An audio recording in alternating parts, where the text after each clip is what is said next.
This is Pet Life Radio. Let's talk pets.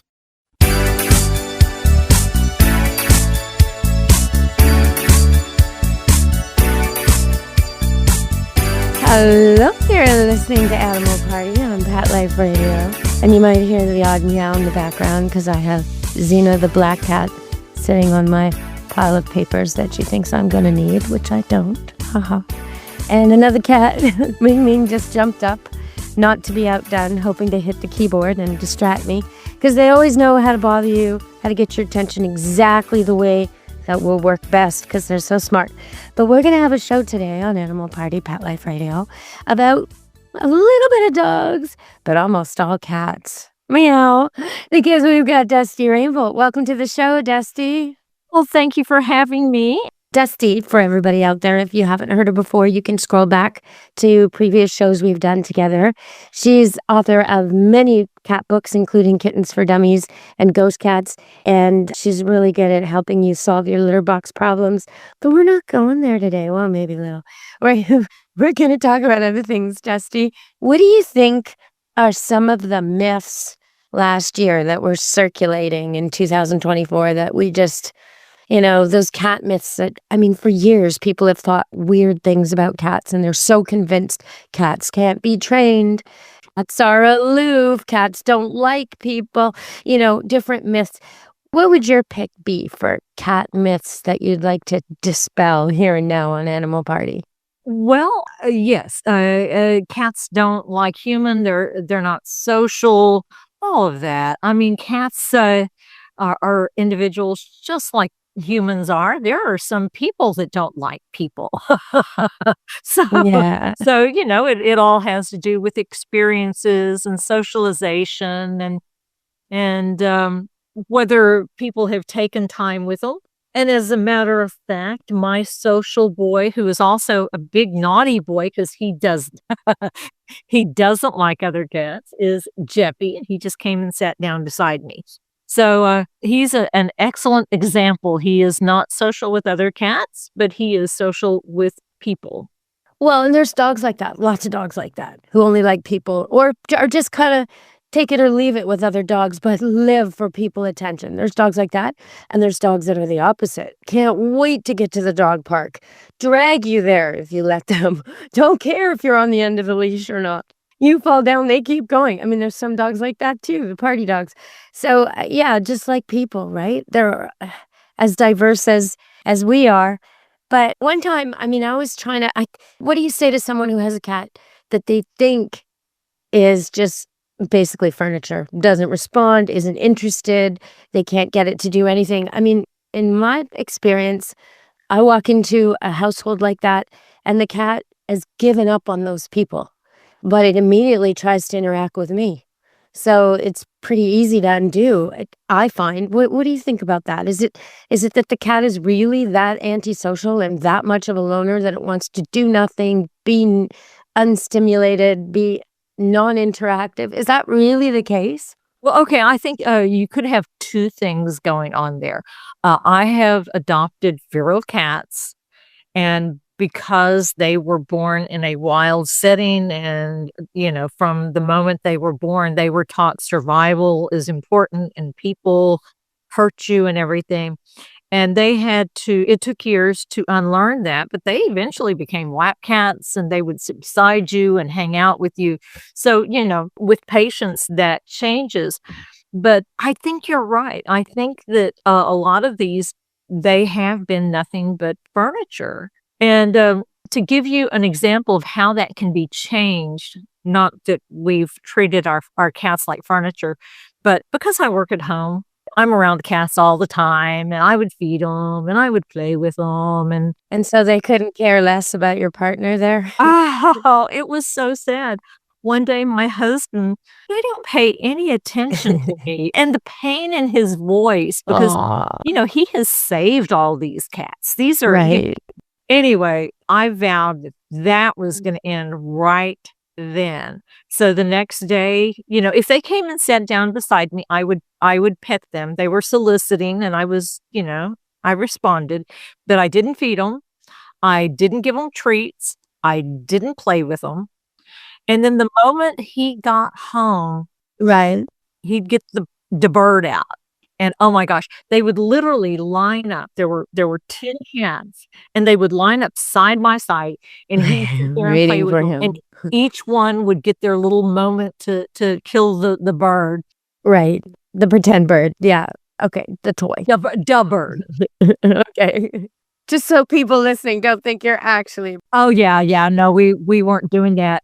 But it was so cute because you could see cats have such amazing hearing, and you could see when he was 2 blocks away. Oh, nice. Because they line up in a circle around the front door. And so, yes, you're absolutely right. You know, I don't know of any study that's measured cats knowing when their owners come home. I wish there were, but there's studies on dogs, and they did it in England, and where people reported they thought their dog knew when they were coming home. They tested those dogs, and 85% of them tested like so accurate it was crazy, you know. And in my case, I once had a dog go absolutely bananas in the house while the person taking care of my house watched him and filmed him and couldn't get over it because my plane had come into Vancouver, which is an hour away, but it had come into Vancouver, and for whatever reason, the pilot couldn't land, so he was circling and circling and circling, and apparently this giant poodle was freaking out, like just circling and circling and running around the house, and when I finally landed, got my suitcase and called her and said, you know, I'm on my way home, she said, I know. He's been going nuts for an hour and a half. Calm for 2 weeks, going bananas. So, I mean, some of this is just hard to understand how it works. I will say that in this particular case, they may not be able to smell as well as dogs as adeptly, but their hearing is much better than dogs, and they can hear very high frequencies. And I think what happened was they could hear the car engine 2 blocks away. And so within 2 minutes, they were, he was coming in the door. So I think that's what they were hearing. But the point was, they had gone from being neutral about him, aloof for not caring, yeah, to really interested in him. All of a sudden, they anticipated his arrival, but it did require and he loves to feed the cats. So you can tell because they're a little bit puffy here. I know. Yes, I get that. You have to have a measuring cup, and you have to insist, and extra isn't the loving thing to do because fat cats are uncomfortable, age badly, and can't groom themselves, and if it's extreme, they end up diabetic. So even though it feels good to give them extra food, and I find my cats, they'll suck you into thinking they haven't been fed. They'll act like they're starving when there's still food in their bowl. Like, come on, I can see it there. I can see it. No, you were fed. No, I wasn't fed. I wasn't fed. I wasn't fed. Yes, you were. So it's kind of a habit. It's almost like they don't have enough tricks. They don't have enough ways of communicating with you. The only thing they can say to you is feed me, and you come over and feed them. Well, then that's what they're going to do. That's the only. So we can talk about that when we come back from break. We have to take a break now. But I also wanted to mention the word conditional. As often, this is my myth buster. People are always saying to me, oh, dogs are unconditional. My dog loves me unconditionally. Oh, and no. I think, no, absolutely not. I can walk into a house where they've called me, they're going to pay the big money to have me come train their dog. They don't want puppy class. They don't want this. They want it custom made because their dog is, in their opinion, so difficult that they need a private lesson in their home. And I come in, and in 2 seconds, I can tell who walks the dog, who feeds the dog, who barely does anything for the dog. Like you could just tell. You could just tell because the dog is like all over the person, right into it, engaged, looking at, interacting with, responding to, reading and communicating with his body, with his posture, with his face, with it never taking his eyes off the people he cares about. And the people he cares about are the people who do stuff for him. And it's all conditional. The thing might be something as simple as, petting and loving. It doesn't have to be food, but the person who only interacts with the dog when that person doesn't want the dog around and is gonna, get off, get away. I find that person right away. So dogs are definitely conditional. What do you think about cats? Oh, well, I think even more so. You definitely have to earn the love and respect of a cat. And I mean, cats are in a situation where a lot of times if they're not in a good situation, they simply move on and find something better. Oh, yes. So we call that the cat redistribution network. It is. They just It go is. find a better hangout.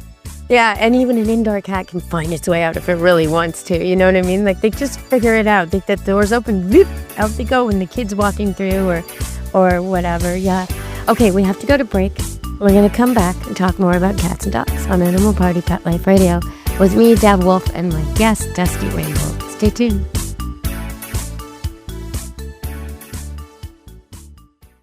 Take a bite out of your competition. Advertise your business with an ad in Pet Life Radio podcasts and radio shows. There is no other pet-related media that is as large and reaches more pet parents and pet lovers than Pet Life Radio. With over 7 million monthly listeners, Pet Life Radio podcasts are available on all major podcast platforms. And our live radio stream goes out to over 250 million subscribers on iHeartRadio, Odyssey, TuneIn, and other streaming apps. For more information on how you can advertise on the #1 pet podcast and radio network, visit PetLifeRadio.com/advertise today. Let's Talk Pets on PetLifeRadio.com.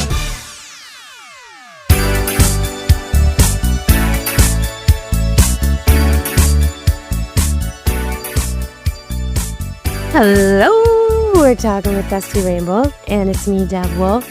And okay, I want to play that game. I'm gonna tell you, these are things from the news last year, and I'm gonna tell you 2 truths and 1 lie. Okay. Okay, Dusty, are you ready? Everybody out there, you ready? Try and see if you can guess. Don't Google it, just guess. Okay, I'm not. No, I'm telling everybody else. Oh, yeah, don't. I trust you. Because you and I are so low tech, we're not going to mess with the computer while we're doing the show because it might backfire. So I've got all my material and my stats and everything else. Okay, so here we go. 2 truths and a lie. Okay, so I'm going to say 3 things, and 2 of them are true and 1 of them's a lie, and you have to guess which is which. Okay, so rats have been taught to drive cars. Dogs have been taught to drive cars. Cats have been taught to drive cars. Okay, real cars, they move, they get engine and everything, you have to start it. I don't think they have a clutch. I think they're automatic. Definitely not standard transmission here. Well, I've tried to teach 2 teenagers unsuccessfully. They're still working on it. And so I can say that this is amazing to me. So, okay, so what do you think? Which is the lie? Oh my goodness. Well, I have no question that dogs can figure it out. I mean, that they can learn. Says the cat expert, giving dogs total credit. Look at that. So I guess in this particular case, I think that cats and rats can both learn because they're pretty intelligent animals.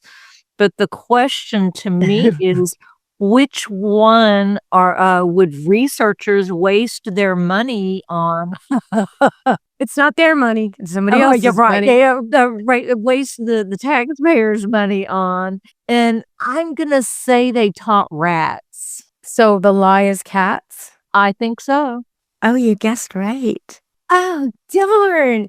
Okay, well, I'm going to get you to give me 3, but not now. We'll do it at the end of the show. We'll have 1 more break, and then we'll do yours where I have to guess. Oh, my goodness. Okay, because I thought I was looking at that and thinking, okay, it's got to be obvious because, rats will do anything for food and dogs will do anything to please you. And cats, can you imagine trying to convince a cat? It would be like, look. It would be like Cat Lassie. Do you remember the Saturday Night Live bit with Cat Lassie and No. Kimmy fell in the well and Cat Lassie, go get help and he's over there breeding Cleaning with himself. Yeah, he's taking the long way and using her box and So funny. that was brilliant. That was brilliant. Yeah, that's good. Because there's no such thing as a seeing eye cat. And there never will be. They're like, you know what? You want to step into the street. It's your choice. I saw a skit about that the other day. I can't remember if it was Monty Python or what. It might have been. But so they had seen eye cats and all these guys were hitting low bridges and falling off the sidewalk into the water. Just hilarious. I think I'd rather trust the rat Well, yes, me too. Even just the amount of sleep that a cat likes to have, 18 to 20 hours a day. If you really had a seeing eye cat, would you need like 5 of them and pull shifts? There's just no way, right? There's just no way this is going to work. And the problem with that is, okay, so you have 5 of them, but they all want to sleep at the same time. So you're still you still don't Together. have any help. Okay, that's something I did want to ask you about because I had an email question about that. And it's from a person who owns dogs and cats. And she's noticed that when it's a very long email and it has pictures, so cute. But anyway, she's noticed that when some of her dogs are just fine with cats, except when they're with a dog, like a neighbor or friend's dog, or she was pet sitting, who isn't good with cats. Then all of a sudden, her dogs become cat chasers too. And so she's asking, is the same thing true with cats? Is there a cat like that will behave itself, but then it sees when another cat is around, is there peer pressure? I don't know that it's peer pressure in the cat's situation. Cats are they're social, but they're also territorial. Social but territorial. Okay, so like with dogs, it is a bit of peer pressure, but it's also copying. And I have noticed with cats, like when I'm trying to show a cat, look, I'm okay. Trust me, you're new here. I'll go pet some other cat, in front of it. So it sees, oh, that's a nice lady. Look at how that cat's purring. She didn't shoot it. She didn't kick it. She's not mean like the last person I met. Look, she's nice. So they do learn by watching. Right? They absolutely learn by watching, which is a real problem in many cases. Yes. But I do think that also because they have evolved to be solitary hunters, that they do get a little overwhelmed by the presence of new cats they don't know, or even within a clouder that is acquainted with each other, they can rub each other the wrong way. A lot of it has to do with, I think, density of the population. But do they influence each other's behavior? Like say, okay, let's use the example of, the naughty thing, right? The dog knows not to chase cats. He's tempted to chase cats. When there's another dog chasing them, he's going to participate. Okay, so the cat knows to stay off the counter. Guest cat or new cat or bratty cat, whatever, jumps on the counter. Will the cat that knows not to stay off the counter now go up on the counter? Because it's like, well, if he can do it, I can do it too. Ooh. That again, that's hard to answer. Because in dog world, they sure would. In dog world, they'd be like, woohoo, party on the counter, Yeah, but the cats aren't going to sit there and congregate on the counter like the dogs might. So they might look at each other and then later on go, oh, he did it, Let's say there's something on the counter, right? Oh, well. So naughty cat, new cat, naughty cat, whatever, kitten, untrained cat gets up to get the thing. Boss cat that owns the thing says, that's my, if anybody's going to get that leftover chicken leg or whatever it is that he's coveting, it's me. Will he jump up there and take it like in the dog world? Sure. Okay, in that case he would. So it's all variable. But that has nothing to do with learning from each other. It's just opportunistic. But if the new cat never jumped up there, the old cat might say, hey, I'm not allowed on the counter. I'm not going for it. But I think seeing the young cat go take it, he'd be like, no. If anybody's getting that, it's me. Well, okay, and I have an opinion about maybe scratching the couch is a better thing because I think most cats probably get on the counter just when we're not looking. Oh, we should put some cameras out and see. Oh, yeah. Yeah. I know my cats do. If there's usually a dog down there, and even though he's old and a little bit blind and doesn't mind cats, it seems to deter them, But if he's not there, and he goes out to pee or whatever, if the cats come in, they're all over the counter in seconds. Of course they are. Boom, they come in, up the stool, up the counter, and I'm like, what? But of course, the counter is the perfect place for a cat. I mean, from a behavioral perspective, it's high. It's safe. It's safe. They can see what's going on. It gets them away from the toddlers, dogs, yeah. Well, how long will it take my cats to figure out that this particular dog is no longer going to be the policeman? Like he used to keep them off the counter. He's a herding dog and he's kind of bossy, but now he can't see, can't hear, he doesn't move so good. He's not doing anything. So occasionally he mock chases them a few steps and then stops short and turns around like George Costanza, a little stop short action going on. Couple of boom, boom, and then I've had enough, and he sits down. So how long till they figure out he's not the guy he used to be and they can get on the counter? What's a Well, cat's I don't know. learn? They're conditioned to not do something.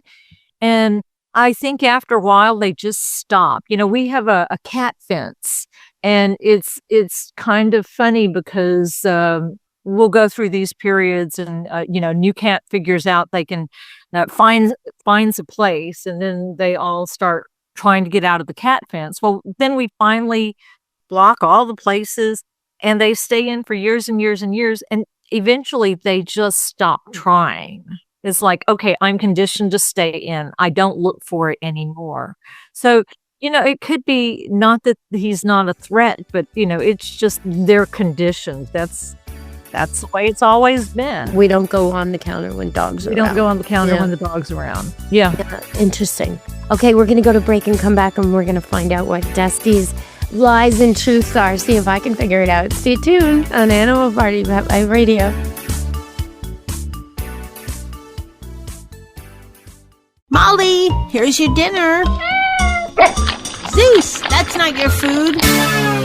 Don't let that happen to your precious cat. Elevate your cat's eating experience with the Cat Tree Tray. The Cat Tree Tray keeps your cat's food off the floor and conveniently located on the cat tree. It's the perfect way to eat.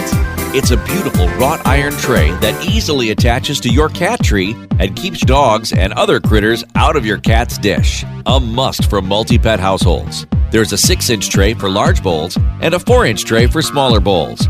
Purchase your Cat Tree Tray today. Go right now to cattreetray.com. That's cattreetray.com. CATTREETRAY.com. Let's talk pets Let's talk pets on Pet Life Radio. Pet Life Radio. PetLifeRadio.com.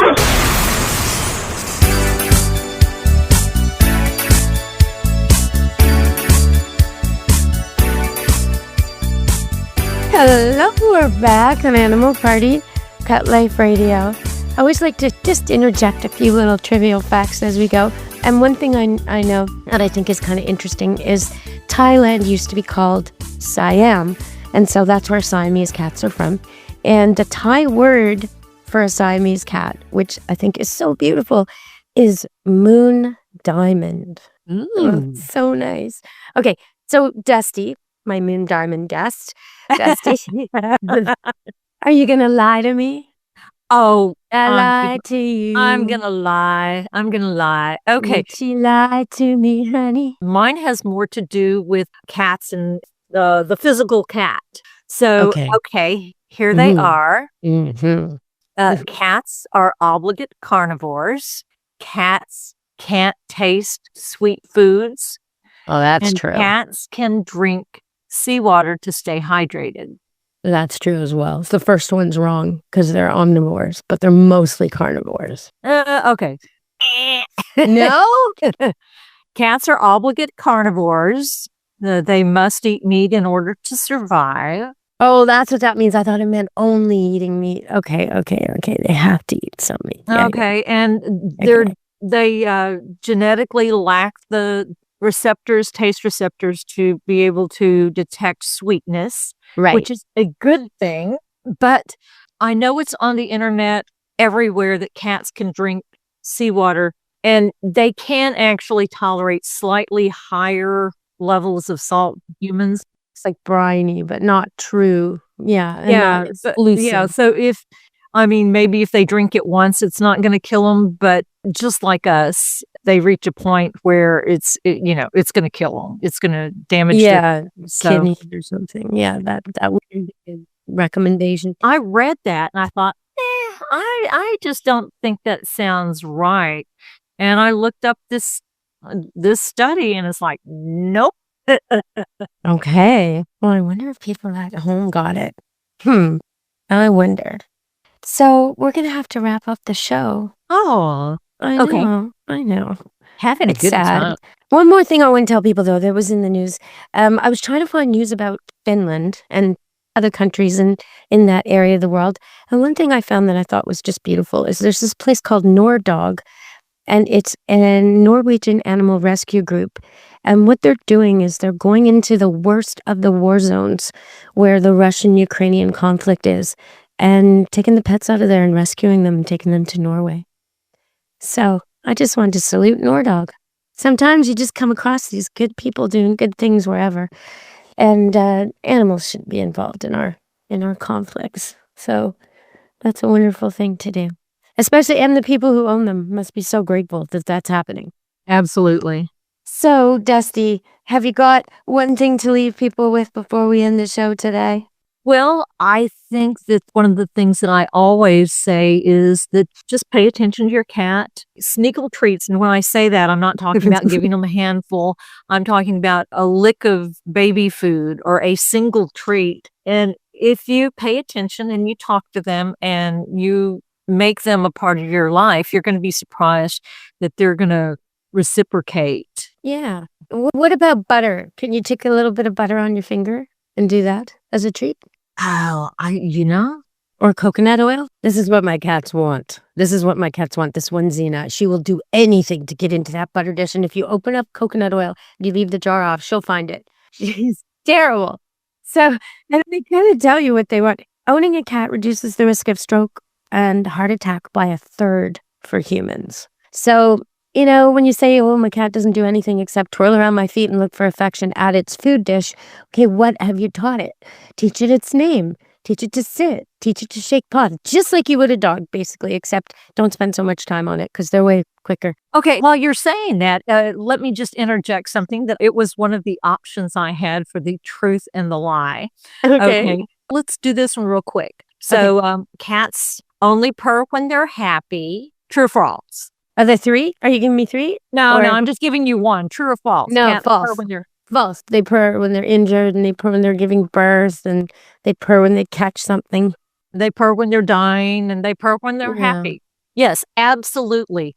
But the amazing thing is that the purr is actually a survival mechanism. Studies have shown that the frequency of the purr, I believe, is between 50 and 125 megahertz. And that is the same frequency that TENS units, they put TENS units on you when you've broken a bone or you need to heal muscular tissue.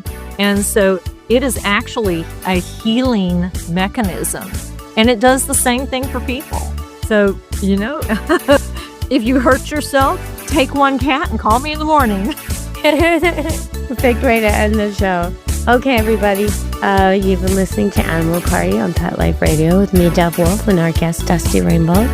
Ciao, meow, everybody. Be good to your animals. Let's Talk Pets, every week on demand, only on PetLifeRadio.com.